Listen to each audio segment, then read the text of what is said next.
Me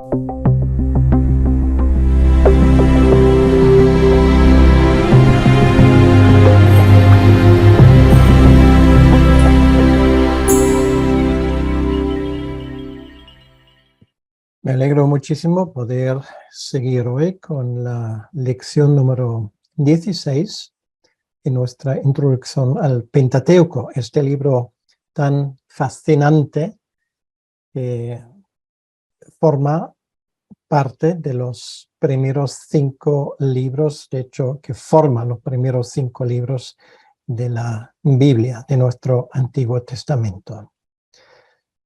Hoy vamos a considerar particularmente los capítulos 8 al 10 del libro de Levítico, que tienen básicamente 3 temas. El primer tema que se trata en el capítulo 8 es el tema de la consagración de Aarón y de sus hijos como sacerdotes, y en el caso de Aarón como sumo sacerdote. Y una vez más, tenemos que verlo en su contexto. Esto es la primera vez que se estipula la forma como Dios tiene que ser adorado. Esto hasta el momento no había ocurrido. Y no todo el israelita puede acercarse a Dios. Eso queda limitado, en primer lugar, a un sitio que es el tabernáculo, del cual ya hemos hablado en la lección 14, en los últimos capítulos del libro de Éxodo. Y es el único sitio donde Dios puede ser adorado en este sentido, en culto oficial.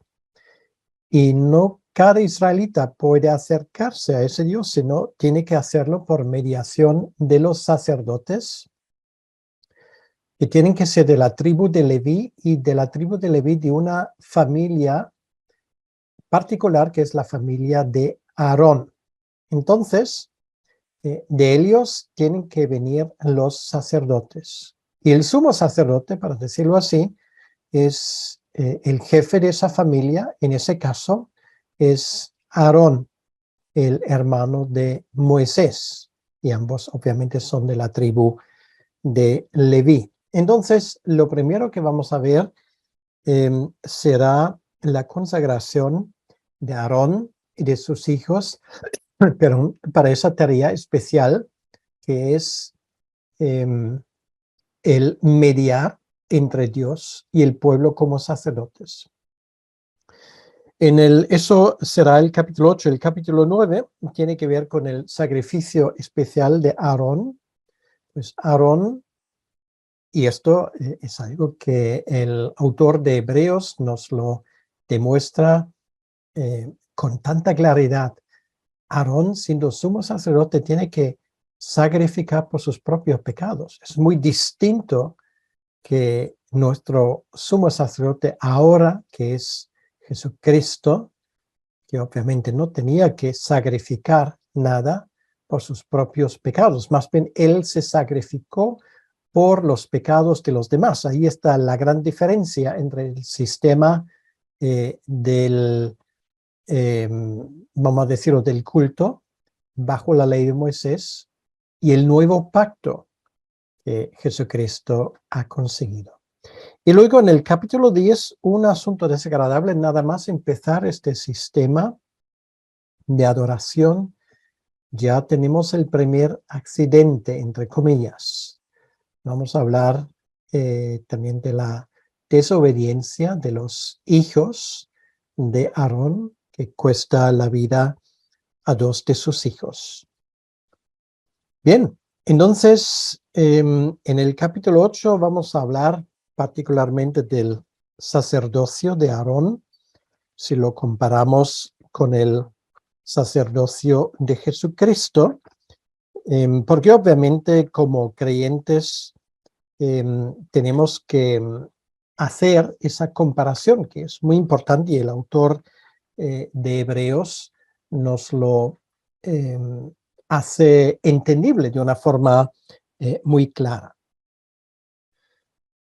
Tenemos que entender que el sistema de culto en el Antiguo Testamento es un sistema de representación y esto no ha cambiado en el Nuevo Testamento, porque si en el Antiguo Testamento el pueblo fue representado por los sacerdotes o en un momento específico por el sumo sacerdote, en el Nuevo Testamento nuestro representante es Jesucristo. En el Antiguo Pacto, esa representación no solamente se hace a través de los sacerdotes que representan al israelita a la hora de presentar el sacrificio, sino también el sacrificio mismo es un sacrificio representativo. Y el sacrificio representativo quiere decir que muere un animal en lugar del israelita. Ahora, en el caso del Antiguo Testamento hay una distinción entre el sacerdocio y el sacrificio. En el Nuevo Testamento esto llega a ser lo mismo. Nuestro sumo sacerdote se entrega como sacrificio para aquellos que iban a depositar su fe en él. Ahí está la diferencia. Pero el sistema que hay detrás es el mismo sistema, un sistema de representación en el Antiguo Testamento. ¿Cómo puede una oveja, por ejemplo, representar al israelita? Pues el israelita tenía que imponer sus manos en la oveja o en el macho cabrío o en el buey que en su lugar iba a ser sacrificado. Y luego, lo dicho, luego es el sacerdote que representa al israelita delante de Dios. Ahora, todo ese sistema no es el sistema definitivo. Esto lo sabemos por el Nuevo Testamento, porque si no, el Señor Jesucristo no tendría que haber muerto en nuestro lugar. Esto es un sistema, el de la ley de Moisés, provisional, que de momento cubre los pecados. Es como extender un pagaré. O sea, quiere decir un documento que establece que luego más adelante yo voy a hacer frente a esa deuda. De momento queda aplazado, queda provisionalmente cubierto, pero no queda resuelto. Ahí está la diferencia entre el antiguo pacto y el nuevo pacto. El tema del sacerdocio, por regla general, suele ser un tema poco tratado y me temo que hay muchos creyentes que no entienden realmente de qué va ese tema. Sin embargo, es un tema muy importante y yo le recomiendo como lectura paralela a esos capítulos 8 a 10 del libro de Levítico, una lectura de la totalidad de la carta a los hebreos, porque corresponde de una forma muy bonita y nos explica el significado de las ofrendas y sacrificios del Antiguo Testamento y nos ayuda a entender cómo esto luego se cumplió en el sacrificio de nuestro Señor Jesucristo. Vamos a hablar ahora también de un término que es central para esa parte del libro de Levítico, que es el término sacerdote.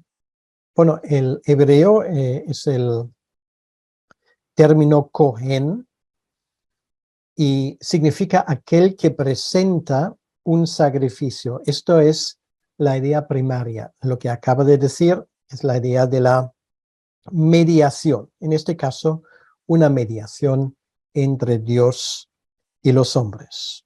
Entonces, el término sacerdote viene del latín. Ahora no vamos a entrar en esto porque como el latín no es un idioma bíblico, no importa, pero en hebreo, Cohen significa aquel que presenta un sacrificio. Ahora, el significado divino del sacerdocio es muy importante. Uno no puede ser sacerdote aparte de pertenecer en el Antiguo Testamento a una tribu especial, que es la tribu de Leví, y dentro de la tribu de Leví a una familia especial que es la familia de Aarón. Entonces, incluso esto no es suficiente, sino aparte de esto hace falta un llamado especial de parte de Dios. Quedan excluidos, por ejemplo, todos aquellos que tienen algún defecto físico. No podían servir al Señor en esto porque ese defecto físico les descalificaba. La primera condición, por lo tanto, es que Dios escoge y llama al sacerdote según las reglas que Él ha impuesto. Y luego, que es muy importante darnos cuenta que esa persona a la cual Dios llama sigue siendo un pecador. No está exento de pecado. Por lo tanto, es necesario que tanto un sacerdote normal como un sumo sacerdote tienen que regularmente presentar sacrificios por causa de sus propios pecados. Luego, la Biblia nos presenta aquí en el libro de Levítico una serie de requisitos para el sacerdocio. Algunos ya hemos escuchado. Aparte de pertenecer a la tribu de Leví y a la casa o la familia de Aarón, tiene que ser una persona pura y santa, lo cual quiere decir una persona llamada particularmente para el servicio en el santuario. Eso viene de parte de Dios. Y además, pues no pueden tener un defecto físico. Y esto no solamente es que no tengan algún tipo de minusvalía, sino esto va mucho más allá. Por ejemplo, ellos, los sacerdotes, no podían tener la piel marcada, no podían tener tatuajes que en aquellos tiempos se usaban, no como hoy en día por razones de, bueno, supuesta estética, sino en aquel entonces tenían un significado que tenía que ver y estaba relacionado con la adoración de dioses ajenos. O sea, no podían tener tatuajes, ni señales en la piel, ni se puede desfigurar la barba. O sea, tenía que tener barba y además esa barba tenía que ser una barba que crecía de forma normal y natural. Luego, otra condición que se establece en estos capítulos, la esposa de un sacerdote, y por cierto, es que no había sacerdotisas en Israel, esto era algo completamente fuera de lugar. Entonces, la esposa de un sacerdote tenía que ser una virgen, originalmente una virgen hebrea, no podía venir de otra nacionalidad. Y además, muy importante, para poder llevar a cabo su ministerio, el sacerdote no podía tener contacto con la muerte, porque él representaba la vida, por eso le estaba completamente prohibido asistir a funerales o, por ejemplo, tocar personas o animales muertos. Esto irremediablemente en el acto le volvía descalificado, le descalificaba para poder ejercer su función de sacerdote. ¿Por qué? Porque el sacerdote representa la vida y no la muerte. Ahora, ¿cuáles eran los deberes de los sacerdotes? Tenían una serie de deberes generales. El sumo sacerdote, por ejemplo, tenía la responsabilidad del culto del pueblo. O sea, él presidía a ese culto. Y una vez más, ese sumo sacerdote tenía que ser, como todos los sacerdotes, un descendiente de Aarón. Y, por supuesto, pertenecer, por ser descendiente de Aarón, automáticamente a la casa a la tribu de Leví. Y ese sumo sacerdote y cada sacerdote eran mediadores entre el pueblo de Israel y Dios.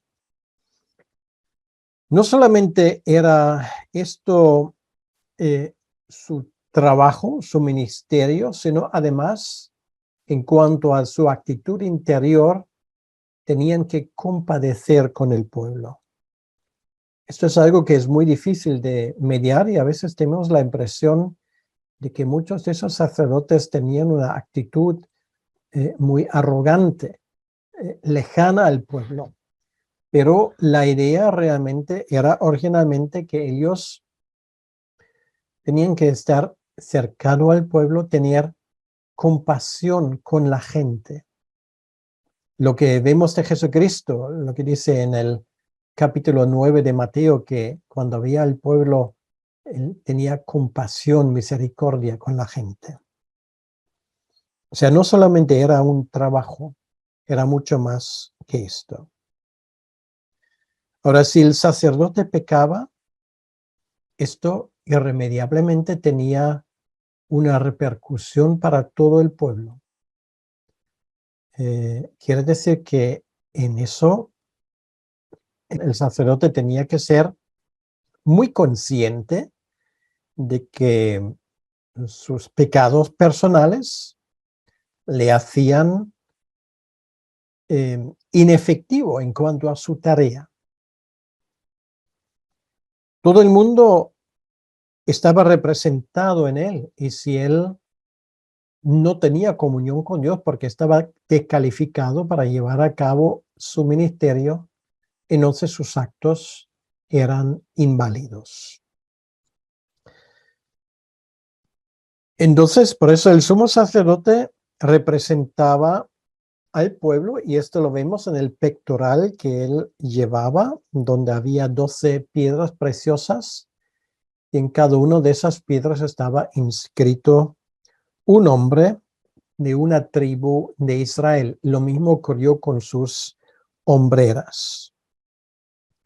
De esa forma quedaba muy claro que cerca de su corazón y en cuanto a sus hombros, que representa la carga, él llevaba al pueblo cerca de su corazón y llevaba la carga de sus pecados sobre sus hombros. Entonces, en cuanto a sus tareas, aparte de presentar sacrificios que era lo más importante, tenían dos más, pero empezamos con lo primero. La tarea suprema, la más importante en este sentido de los sacerdotes era traer los sacrificios. Eran las únicas personas en Israel que tenían ese privilegio y el derecho de hacerlo. Un israelita no podía presentar un sacrificio delante del Señor por cuenta propia. Esto no era posible. El israelita trajo el sacrificio y el sacerdote lo presenta. Por ejemplo, leemos en el libro de Levítico, en el capítulo 6, versículo 14. Esta es la ley de la ofrenda.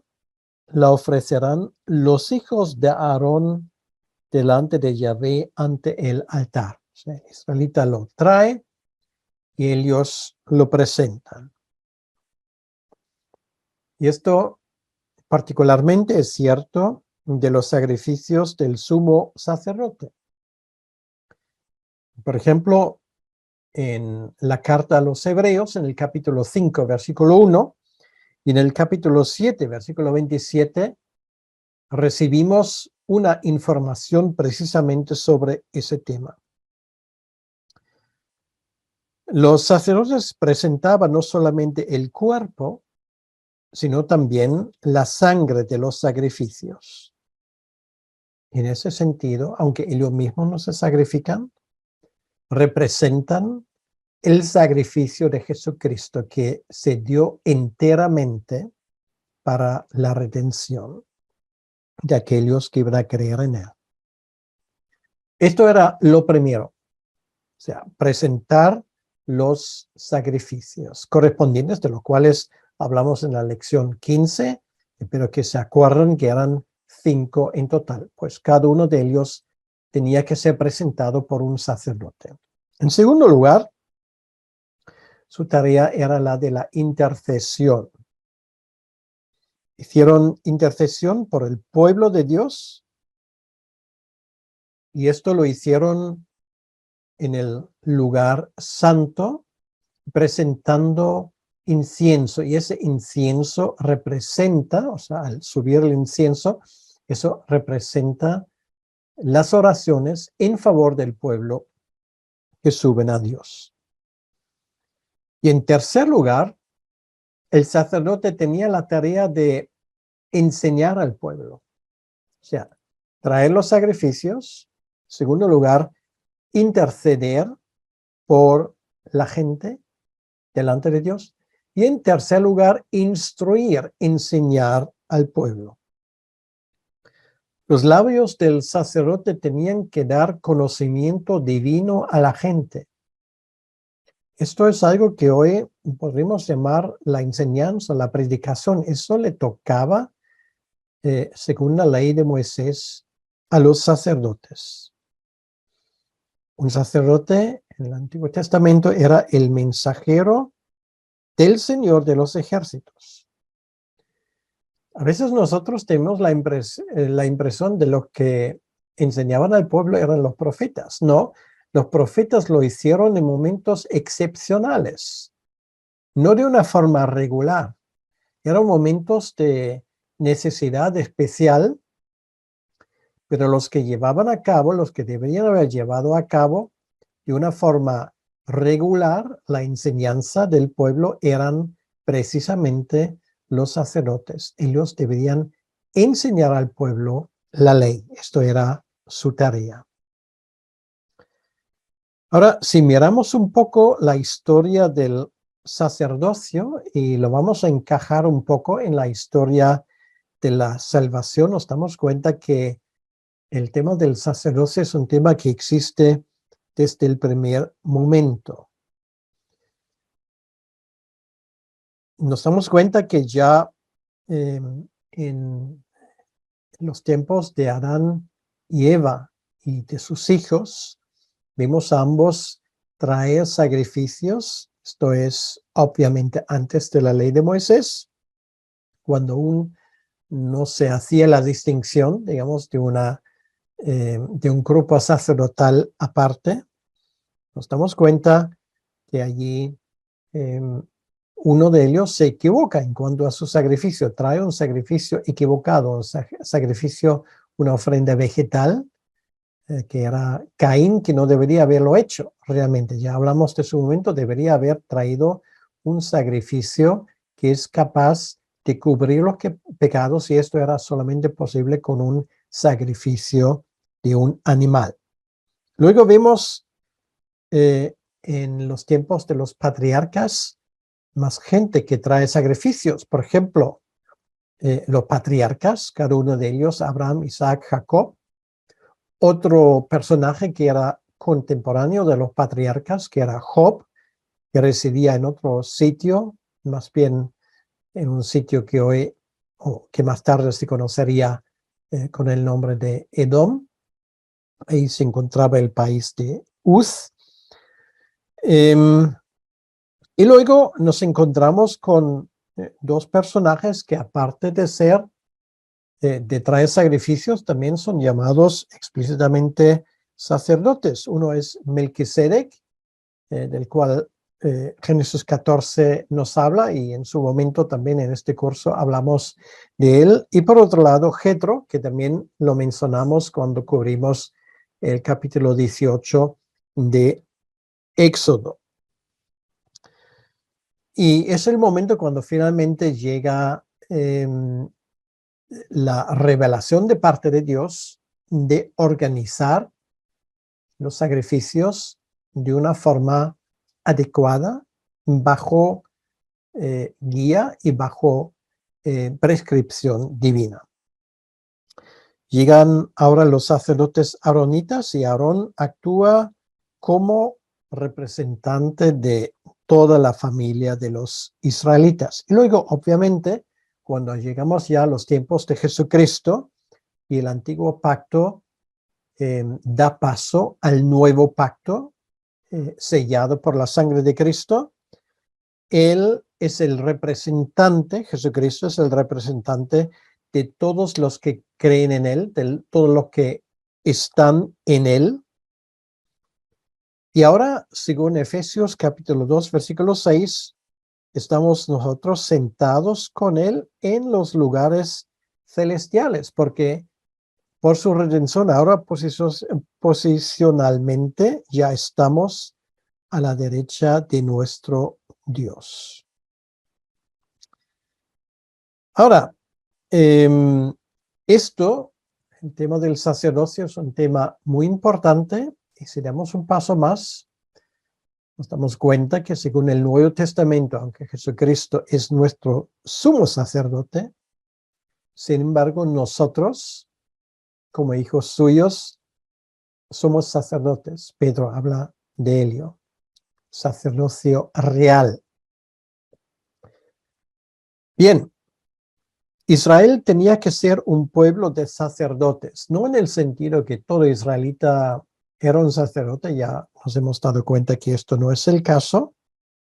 Sin embargo, tenía que ser un pueblo de sacerdotes en el sentido que los sacerdotes representaban a toda Israel, tanto los descendientes de Aarón, que eran los propios sacerdotes, y los levitas en términos generales, que eran aquellos que estaban metidos en el servicio para el Señor. Por ejemplo, hicieron todos los trabajos que era necesario llevarlos a cabo en el tabernáculo. Estos sacerdotes son, en todo caso, como ya hemos visto, los descendientes de Aarón, perteneciendo a la tribu de Leví. Bien, ahora vamos a hablar un poco de la institución de este sacerdocio. En primer lugar, de la designación. Si un sacerdote representa al pueblo, entonces tiene que ser alguien del pueblo. En Éxodo capítulo 28, versículo 1, hemos leído o podemos leer, y voy a leerlo ahora una vez más. Harás llegar delante de ti a Aarón tu hermano y a sus hijos consigo de entre los hijos de Israel para que sean mis sacerdotes. Y Aarón y a Nadab, Abiú, Eleazar y Tamar, los hijos de Aarón. O sea, sería Aarón y sus 4 hijos. El sacerdocio, por lo tanto, empieza no con una idea de Moisés, sino empieza con un llamamiento de parte del Señor. Y esto es muy importante. Nadie puede arrogarse el derecho de actuar como representante de Dios delante de los hombres si no es llamado por Dios. Esto obviamente también tiene su aplicación en cuanto al ministerio en nuestros tiempos, en los tiempos del nuevo pacto. Nadie debería arrogarse el derecho de actuar, de hablar en el nombre del Señor si Dios no le ha llamado a hacerlo. Y esto normalmente lo hace por un llamamiento personal que luego es confirmado por los dirigentes, por los líderes ancianos de la iglesia local. Por lo tanto, el llamamiento de parte de Dios siempre tiene que salir de Dios, y esto es una obviedad. Ahora, en el Nuevo Testamento también quiere decir que solamente una persona que es sacerdote, que según la enseñanza del Nuevo Testamento es cada creyente, solamente esa persona puede presentar oraciones que delante de Dios son válidas. Ahora, después de todo esto, ya vamos a entender con mucha más facilidad estos capítulos En el capítulo 8 de Levítico, en los primeros 8 versículos, tenemos en primer lugar la consagración de los sacerdotes. Una vez más nos damos cuenta que es Dios quien toma la iniciativa en llamar a los sacerdotes. En el caso de la santificación o de la dedicación de Aarón, el aceite, ese aceite de oliva puro, fue derramado sobre su cabeza. Y es muy interesante, esto es la única vez en ese capítulo donde ocurre esto. Esto no ocurre en el caso de cada sacerdote, pero ocurre en el caso del sumo sacerdote. Este aceite que se derrama literalmente sobre la cabeza del sumo sacerdote es símbolo del Espíritu Santo. Y nos acordamos lo que dice de Jesucristo al inicio del Evangelio de Juan. Dice que a él le fue dado el Espíritu Santo no según medida. Bueno, en ese sentido, derramado de una forma generosa, sin medida, como se hacía en el caso de la dedicación del sumo sacerdote.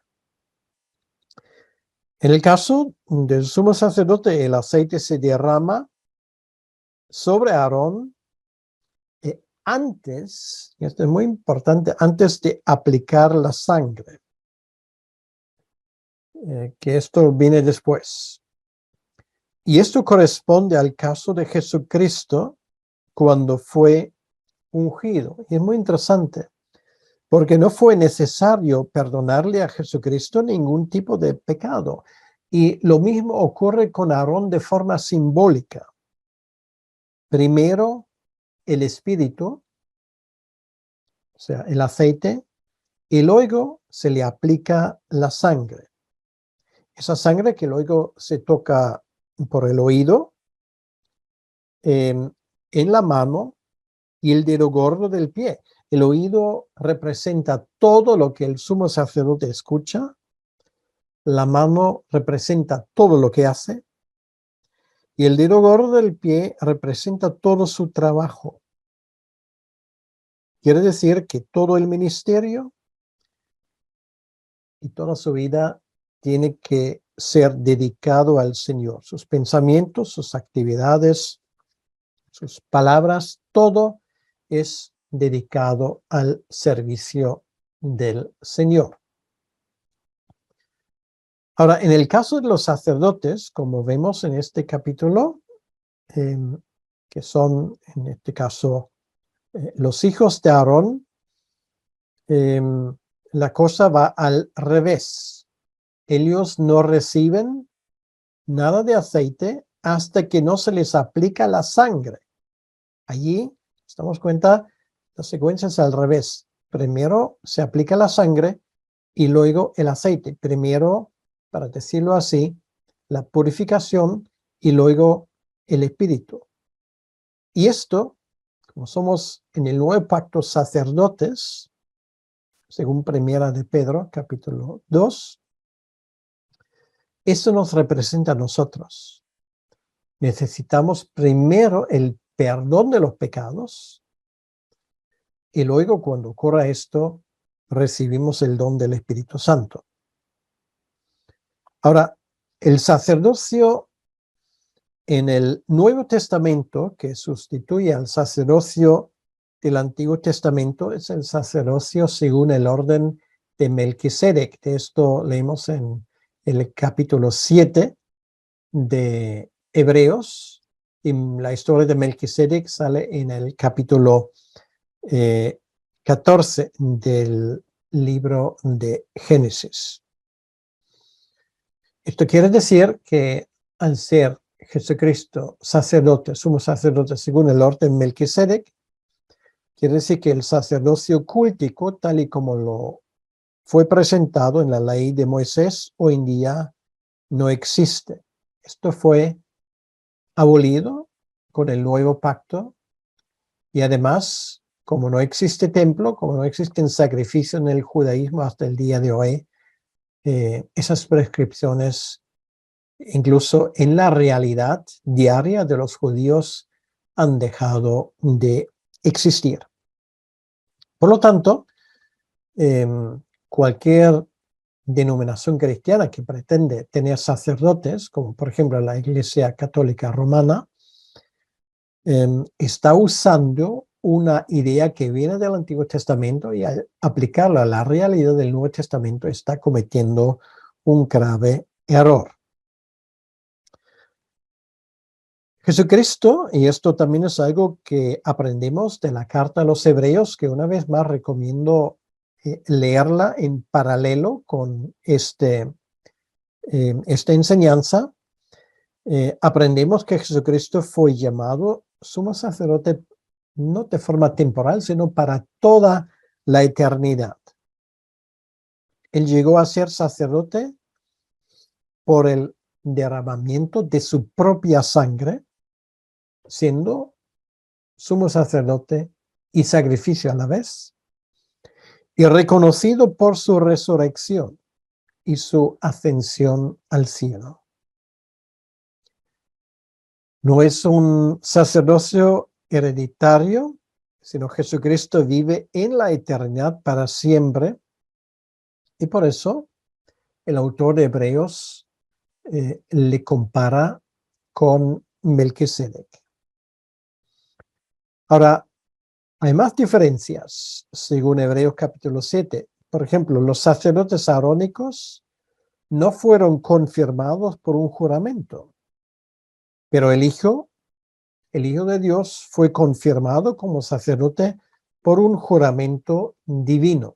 Esto leímos en el capítulo 7, versículo 21 de Hebreos. Ahora, el lugar del culto. Bueno, podemos decir que el lugar del culto es nuestra iglesia. No en ese sentido. El lugar de culto es el tabernáculo celestial, sí, en el cielo, como ya hablamos en la lección 14. Es un lugar real, un lugar invisible. Está delante del trono de Dios y allí realmente se representa ahora lo que Jesucristo ha hecho en nuestro favor. Y de allí fluye la bendición. Y esa bendición sí la notamos en el culto de nuestra iglesia, como lo llamamos, pero el culto real se lleva a cabo en el cielo y nuestros cultos simplemente son reflejos de este culto auténtico y perpetuo. La redención del sistema mosaico, y esto es otra diferencia, fue provisional. La redención de nuestro Señor Jesucristo es definitiva. Y ahora hay otra diferencia que es muy curiosa. Él no es solamente un sacerdote, sino además es un sacerdote real. Y allí hay una diferencia muy importante. Como ya hemos visto, los sacerdotes, aquellos que sirvieron en el templo, solamente podían provenir de la línea o de la tribu de Leví. Ahora, Jesucristo, según su ascendencia, él vino de la tribu de Judá, que era la tribu real, por eso se le llamaba el hijo de David. Él tenía derecho para ascender al trono de David. Realmente, al unir ambas cosas, ser sacerdote no según el sistema arónico, que esto no hubiese podido ser, sino según el sistema de Melquisedec, que ya no está fijado a ninguna tribu especial, y al ser al mismo tiempo un personaje con derecho a subir al trono de David, estamos hablando de un sacerdocio real, de la misma manera como Melquisedec no solamente era sacerdote, sino además era rey de Salem, que luego llegó a ser Jerusalén. Muy bien, y hoy una diferencia más, y lo digo por tercera vez que es muy importante, Jesucristo sería sacerdote, es decir, sumo sacerdote, y al mismo tiempo sacrificio porque él no tenía pecado, y esto es único. Ningún sacerdote del Antiguo Testamento presenta su vida por el pueblo, porque hubiese sido inútil, porque él era pecador. Jesucristo no era pecador. Bueno, todo esto, lo que estaba contando, es el contenido de los capítulos 8 y el capítulo 9 de Levítico, y yo le recomiendo estudiar estos capítulos con la información que van a aprender en esta lección 16. Tienen información suficiente para que esos capítulos ya no les parecen tan extraños. Y con esto llegamos al capítulo 10. Uno puede pensar, bueno, ya finalmente el culto funciona bien. Todo lo que se ha perdido de cierta manera en el paraíso se está recuperando y podemos ser ahora dichosos, felices, pero realmente nos damos cuenta que las cosas no son así. Nada más empezar con esto, ya tenemos un problema muy serio. El tema del capítulo 10 es el sacerdocio y el culto. El hombre busca siempre su camino, pero muchas veces en el final de ese camino le espera la muerte. Y aquí hablamos de las luchas por un culto adecuado. Una vez más, Dios no se deja adorar como a nosotros nos guste, sino Dios nos ha dicho claramente cómo quiere ser adorado. Y por lo tanto, a Dios no se le adora de cualquier manera, y mucho menos en el Antiguo Testamento. Tiene que ser según las reglas que Dios ha establecido. Este capítulo tiene que ver con la forma como el ser humano adora a Dios. En el contexto hemos visto que en el capítulo 9 ya empieza el culto y los sacrificios. Por ejemplo, dice el versículo 10 del capítulo 9, e hizo arder sobre el altar la grosura con los riñones y la grosura del hígado de la expiación, como Yahvé lo había mandado a Moisés. Y el versículo 21 dice, pero los pechos con la espaldilla derecha los meció Aarón como ofrenda mecida delante de Yahvé, como Yahvé lo había mandado a Moisés. Y luego, versículo 24, dice, y salió fuego de delante de Yahvé y consumió el holocausto con las grosuras sobre el altar, y viéndolo todo el pueblo alabaron y se postraron sobre su rostro. Esto fue el comienzo. Y la gente, como acabamos de ver, queda impresionada por la forma milagrosa como empieza el culto. Es Dios quien empieza el culto, dejando caer fuego del cielo. Ahora, sin embargo, en ese capítulo 10 de Levítico, lo característico es la desobediencia, porque tenemos aquí la manifestación de Dios en su santidad, en su juicio. Si leemos el capítulo 1 al 3, el versículo 1 al 3 del capítulo 10, nos encontramos con la expresión fuego extraño. Bueno, ¿qué es fuego extraño? Es fuego que no ha sido cogido del altar. Ellos, los dos hijos de Aarón que murieron, la habían cogido de su propia fuente. El texto lo dice explícitamente. Sin embargo, en lo que tiene que ver con el día del Yom Kippur, que estudiaremos en el capítulo 16 de Levítico, nos damos cuenta que el fuego para encender el incienso tenía que venir del altar. Entonces, lo más probable es que los hijos de Aarón, dos de sus hijos, habían cogido el fuego de otro sitio. También es fuego extraño porque no fue preparado de la manera adecuada. Obviamente, ahí habían saltado las reglas que Dios había establecido. En el Antiguo Testamento, la forma de adorar a Dios tiene que concordar exactamente con lo que Dios en su momento había mandado. En el capítulo 10, en el versículo 2, dice, salió fuego de delante de Yahvé y los quemó y murieron delante de Yahvé. Es Dios mismo que actúa aquí. Esto, más que otra cosa, parece un rayo, una llama realmente devastadora. Y esto realmente fue un masazo, fue una gran desgracia, bueno, no solamente para los dos hijos, sino también para Aarón. Estos sacerdotes tenían que estar completamente dedicados al servicio de Dios y tienen que llevar a cabo todo lo que Dios había mandado como siervos de Dios. Los que se acercan a lo sagrado, a Dios, lo hacen como sacerdotes. Y aquí dice, al final del versículo 3, que Aarón cayó. No dice nada. Él reconoce que aquí ocurrió un juicio divino. Y además, Aarón, según la ley del sumo sacerdote, tenía prohibido mostrar señales de luto o llorar. Esto lo tenía prohibido.